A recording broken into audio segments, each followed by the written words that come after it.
Hello guys, welcome to study skill success.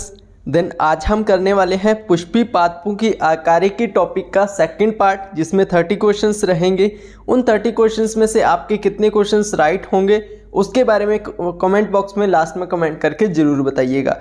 बाकी यार video को लास्ट तक ज़रूर देखिएगा, बिकॉज आपके आने वाले नीट 21 एग्जामिनेशंस के लिए ये जो टॉपिक्स है जो मैं करवा रहा हूँ वो मोस्ट इंपॉर्टेंट होने वाले हैं। और आप सभी को पता है कि PYQ से डेफिनेटली क्वेश्चन जो है वो पूछे जाते हैं, डायरेक्टली नहीं तो इनडायरेक्टली। चलिए शुरू करते हैं आज की हमारे इस वीडियो को और देखते हैं आज का पहला प्रश्न। देन आज का हमारा पहला प्रश्न है कि अधिकांश पौधे हरे रंग के होते हैं क्योंकि। अब सारे पौधे हरे रंग के क्यों होते हैं ये आपको बताना है। एंड जिस भी बच्चे ने साइंस पढ़ रखी है, छोटे से छोटा बच्चा, वही बता देगा इसका आंसर। तो हरे क्यों होते हैं? क्योंकि इसमें जो होता है वो होता है पर्णहरित। तो पर्णहरित क्लोरोफिल के कारण ये जो पत्ते हैं वो हरे होते हैं। तो ऑप्शन नंबर सी जो है इसका बिल्कुल राइट आंसर हो जाएगा। अच्छा, मैंने आज रखे नहीं है, कोई दिक्कत नहीं है। ऑप्शन नंबर सी जो है इसका बिल्कुल राइट आंसर हो जाएगा। ठीक है गाइस, सी जो है इसका बिल्कुल राइट आंसर होगा। चलिए नेक्स्ट क्वेश्चन पर बात करते हैं। द नेक्स्ट क्वेश्चन हमारा कुछ इस प्रकार से है कि किस रचना के संबंध में हेट्रोस्पोरी व बीज प्रकृति का वर्णन किया जाता है?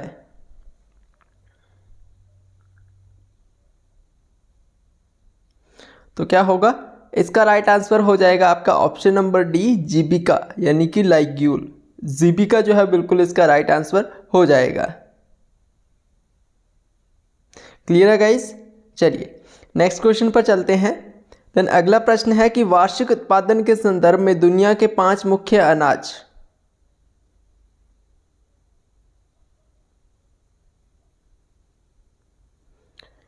तो कौन कौन से हैं?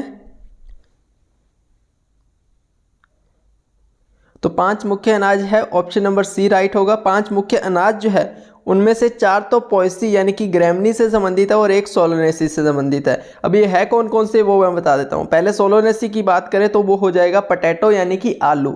आलू जो है वो सोलोनेसी कुल का है। बाकी जो 4 बच गए उनमें आपका आता है गेहूँ, चावल, मकई और बार्ली यानी कि जौ।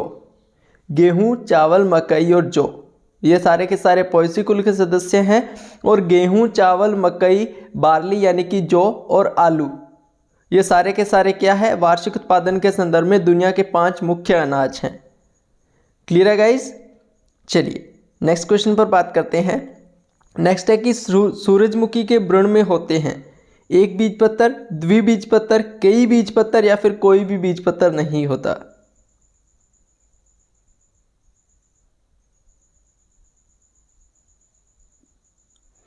तो जो सूरजमुखी है वो एक द्विबीजपत्री पादप है, यानी कि इसके भ्रूण में 2 बीजपत्र पाए जाते हैं। ऑप्शन नंबर बी इसका बिल्कुल राइट आंसर हो जाएगा। सूरजमुखी क्या होता है? एक द्विबीजपत्री पादप है और इसके भ्रूण में 2 बीजपत्र पाए जाते हैं, यानी कि द्विबीजपत्र इसका बिल्कुल राइट आंसर हो जाएगा। चलिए अगले प्रश्न पर चलते हैं। द नेक्स्ट हमारा क्वेश्चन है कि आवर्त बीजियों की पहचान के लिए मुख्यतः पुष्पीय गुणों का प्रयोग किया जाता है क्योंकि। अब पुष्पीय जो आवर्त बीजी है उनकी पहचान करने के लिए पुष्पीय गुणों का प्रयोग क्यों किया जाता है ये आपको बताना है।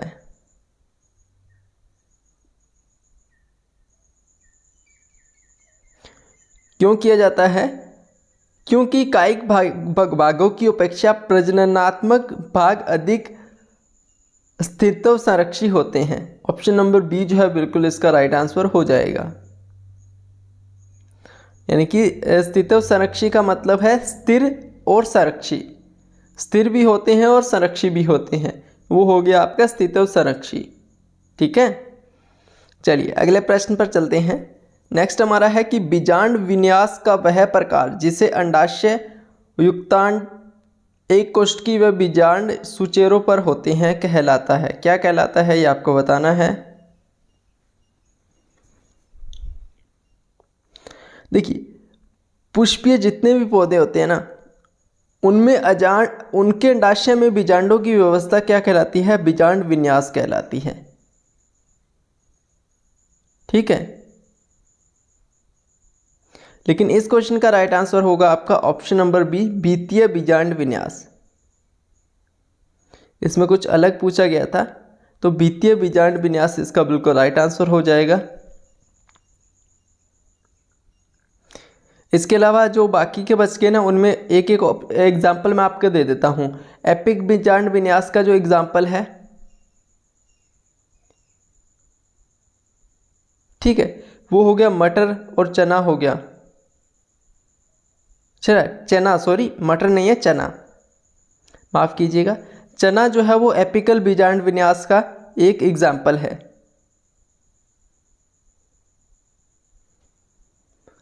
चलिए नेक्स्ट क्वेश्चन पर चलते हैं। द नेक्स्ट क्वेश्चन कुछ इस प्रकार से है कि सबसे बड़े पुष्प युक्त आवर्तबीजी होते हैं।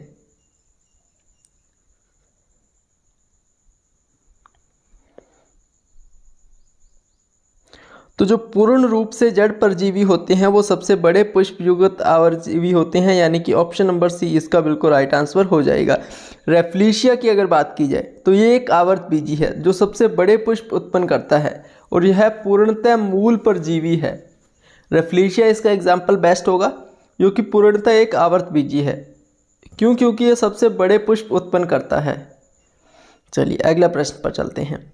नेक्स्ट है कि वह पादप जिसमें अप्रोही जड़ें पाई जाती हैं।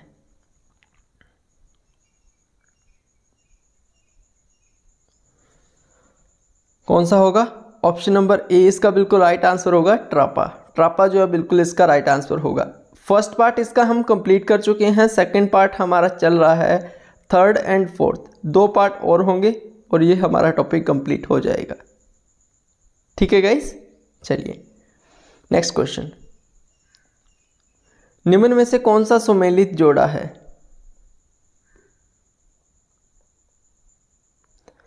देन ऑप्शन नंबर बी जो दिया गया है मालवेसी, रुई, ये बिल्कुल सही है, बाकी के सारे गलत हो जाएंगे।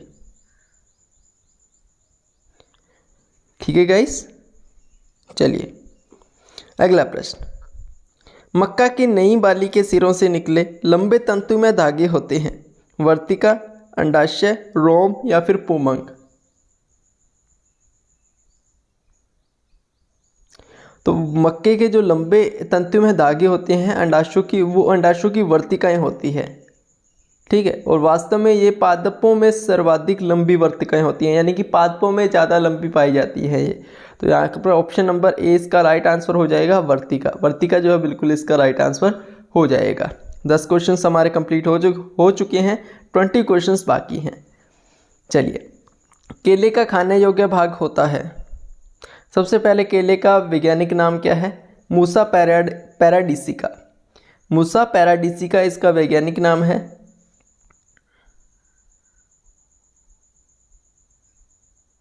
ये एक मासल फल होता है। बाकी इस क्वेश्चन के आंसर की बात की जाए तो बी बिल्कुल राइट होगा, मध्य फल बीती व कम विकसित अंत्य बीती। ये दोनों क्या होती हैं? केले की खाने योग्य भाग होती हैं। ठीक है, चलिए नेक्स्ट क्वेश्चन। द्विअंडपी जायांग तथा तिरछा अंडाशय पाया जाता है। सरसों, केले, मटर या फिर बैंगन।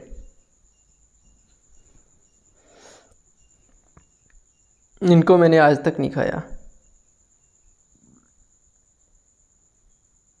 सच्ची में। चलिए इस क्वेश्चन की अगर हम बात करें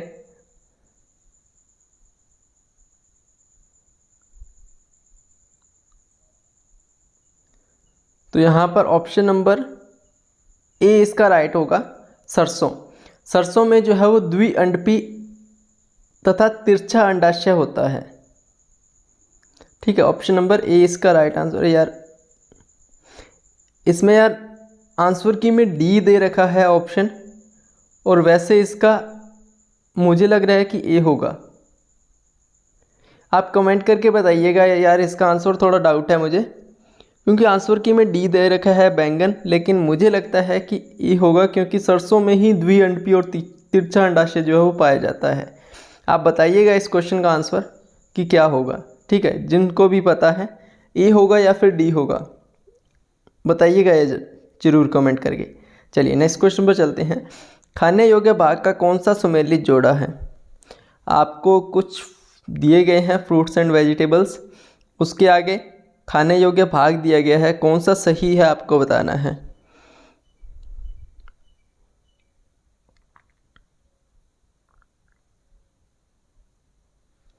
तो ऑप्शन नंबर डी जो दिया गया है वो बिल्कुल ही सही है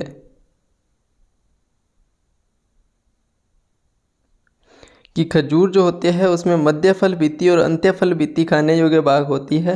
मक्का में बीजावरण फल बीती से सम्मिलित होता है। ये तो बिल्कुल भी सही नहीं है, ये बिल्कुल सही होगा खजूर वाला मध्य बीती, खजूर वाला बिल्कुल ही सही होगा। चलिए नेक्स्ट क्वेश्चन पर चलते हैं। अगला है कि आलू की आंख होती है, और तेरी आलू की भी आंख होती है, लेकिन आलू की जो आंख होती है वो किस कली पर उत्पन्न होती है ये आपको बताना है। आपने देखा होगा आलू पर छोटी छोटी आंखें सी बनी होती हैं, उसी को बोलते हैं। तो इसका राइट आंसर जो होगा वो होगा ऑप्शन नंबर सी, एप्स्थेनिक कली। एप्स्थेनिक कली पर जो होती है आलू की जो आंख होती है वो एप्स्थेनिक कली पर होती है। ठीक है, याद रखिएगा। जैसे हमारी आंख मुंह पर होती है ना, वैसे उनकी एप्स्थेनिक कली पर होती है। चलिए नेक्स्ट क्वेश्चन पर बात करते हैं। नेक्स्ट है कि किस पौधे की जड़ों में ऑक्सीकारक पदार्थ होता है।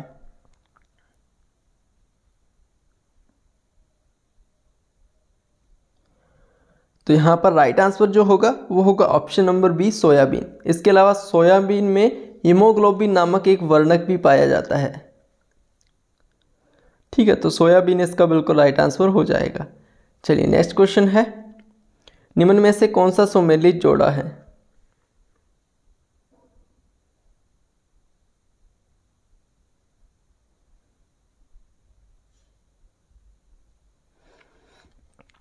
तो इसका राइट आंसर जो होगा वो होगा ऑप्शन नंबर ए, करकूटा।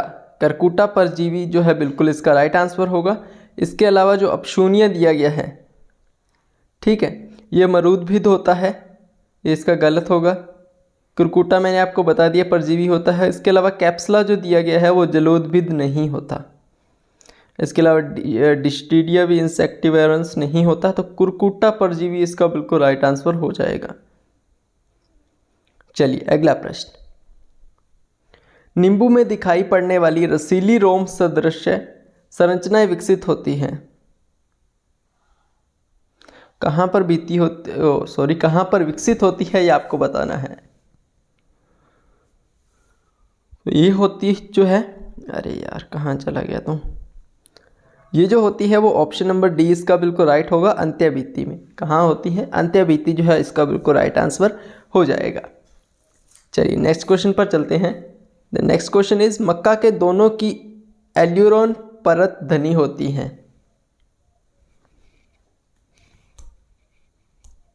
कहाँ पर होती हैं ये आपको बताना है। तो ये जो होती हैं वो प्रोटीन में होती हैं, यानी कि ऑप्शन नंबर बी जो है बिल्कुल इसका राइट आंसर हो जाएगा। चलिए नेक्स्ट क्वेश्चन, क्वेश्चन नंबर 49, एक बीजांड जो वर्गाकार हो जाता है जिससे बीजांडकाय तथा भ्रूणकोश बीजांड व्रंत के समकोण बनाते हुए स्थिर हो जाएं, क्या होता है। हेमिट्रोपस, कैम्पाइलोट्रोपस, एनाट्रोपस या फिर ऑर्थोट्रोपस।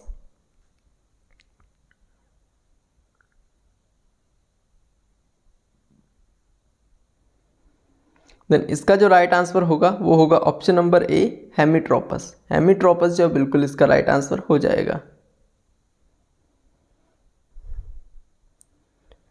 नेक्स्ट, अन्न के दानों में भ्रूण का एकल बीज पत्र का प्रतिनिधित्व किया जाता है, किसके द्वारा ये आपको बताना है। सेकुटेलम द्वारा, प्रोफिल द्वारा, कोलियोपटाइल द्वारा या फिर कोलियोराइजा द्वारा। तो ये जो प्रतिनिधित्व है वो किया जाता है सेकुटेलम द्वारा। सेकुटेलम द्वारा, यानी कि ऑप्शन नंबर ए जो है वो इसका बिल्कुल राइट आंसर हो जाएगा। चलिए अगला प्रश्न, मीठी मटर में किस प्रकार का बीजांडसन विन्यास पाया जाता है। पता नहीं, मैंने तो बताया ना, मैंने तो कभी खाया नहीं। आप बताइए कि मीठी जो मटर होती है उसमें किस प्रकार का बीजांडसन विन्यास पाया जाता है।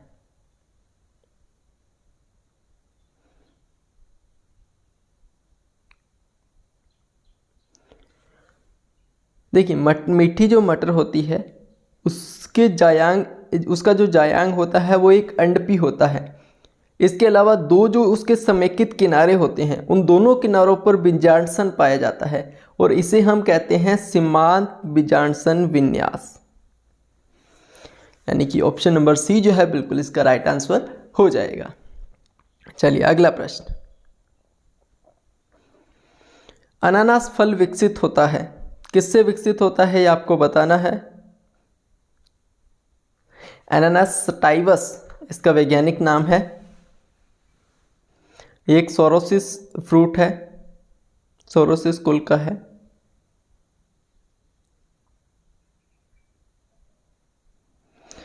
इसका ऑप्शन नंबर बी होगा समान अक्ष पर संयुक्त पुष्पक्रम से। आपने देखा होगा अनानास जो है वो एक समान अक्ष पर होता है और संयुक्त पुष्पक्रम में होता है, इकट्ठे होते हैं। चलिए नेक्स्ट। निम्नलिखित में से किस पुष्पी पौधे की मूल ग्रंथिकाओं में तंतुकी नाइट्रोन स्थिरीकरी सूक्ष्मजीव पाए जाते हैं।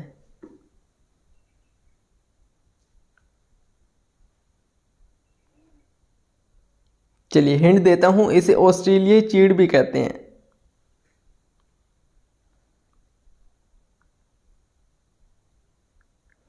अब तो बता दो।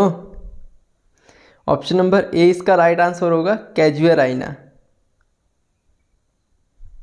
ठीक है।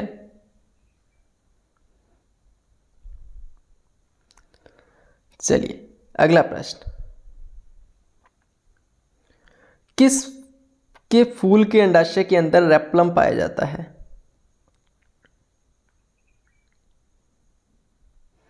तो ये होगा ऑप्शन नंबर बी इसका राइट होगा सरसों, मस्टर्ड। इसके फूल के अंडाशय के अंदर जो है वो रेप्लम पाया जाता है। वन लाइनर क्वेश्चन है, कंप्लीट करते जाइए।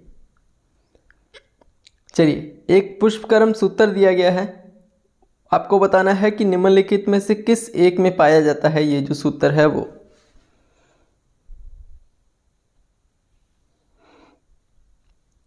अच्छा, ये जो सूत्र जिस भी दिया गया है ऑप्शन का, वो जो ऑप्शन है वो सोलेनेसी कुल का है, सोलेनेसी। तो कौन सा होगा? तंबाकू इसका बिल्कुल राइट आंसर होगा। ये जो पुष्पक्रम सूत्र दिया गया है ये वाला, वो तंबाकू का है और तंबाकू जो है वो सोलेनेसी कुल से संबंधित है। चलिए नेक्स्ट क्वेश्चन। स्तंभीय बीजांड न्यास का एक उदाहरण निम्नलिखित में से कौन सा है? गेंदा, नींबू, डायंथस या फिर अर्जेमोन?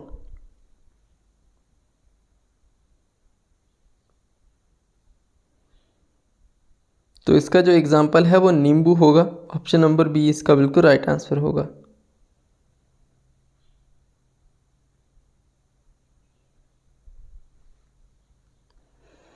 नेक्स्ट। नौतलसम एक कील नामक संरचना किसके फूलों की विशेषता है? गुलमोहर, केसिया, कैलोट्रोपिस या फिर सैम?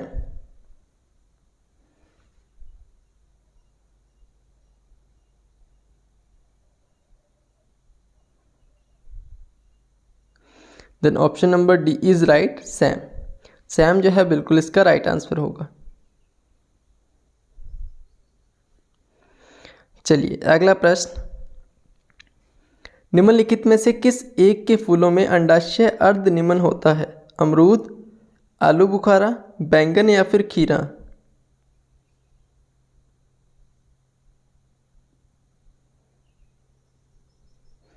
देन इसका राइट आंसर होगा ऑप्शन नंबर बी, आलू बुखारा। आलू बुखारा जो है बिल्कुल इसका राइट आंसर हो जाएगा। चलिए सेकंड लास्ट क्वेश्चन है। गुड़हल जिसे हिबिस्कस रोजासिनेंसिस कहा जाता है, वैज्ञानिक नाम है, उसमें पुमंग के लिए कौन सा परिभाषिक शब्द इस्तेमाल किया जाता है? गुड़हल जो है मालवेसी कुल से संबंधित है, याद रखिएगा, और इसमें अनलिमिटेड पुमंग पाए जाते हैं जिसे एक संगी कहते हैं, यानी कि ऑप्शन नंबर ए। देन आज का लास्ट हमारा क्वेश्चन है वो कुछ इस प्रकार से है कि गेहूं या मक्का इन दोनों में पाया जाने वाला स्कैटुलम अन्य एक बीजपत्रियों के बीच में किस भाग के साथ तुल्य है? इस क्वेश्चन का आपको राइट आंसर कमेंट बॉक्स में कमेंट करके बताना है। कल के सेशन में मैं इसका आंसर जो है वो दे दूंगा। बाकी ये जो क्वेश्चन है वो आज का क्वेश्चन ऑफ द डे है, आप कमेंट सेक्शन में कमेंट करके ज़रूर बताइएगा। बाकी इन सारे क्वेश्चंस में से आपके कितने क्वेश्चंस राइट हुए उसके बारे में भी कमेंट में ज़रूर लिखिएगा। ऐसी ही वीडियोस आगे भी इस चैनल पर आप सभी को मिलने वाली हैं, तो उसके लिए आप चैनल को सब्सक्राइब करके बेल आइकन को जरूर प्रेस कर लीजिएगा। बाकी मिलते हैं यार नेक्स्ट वीडियो में, तब तक के लिए good luck and have a nice day.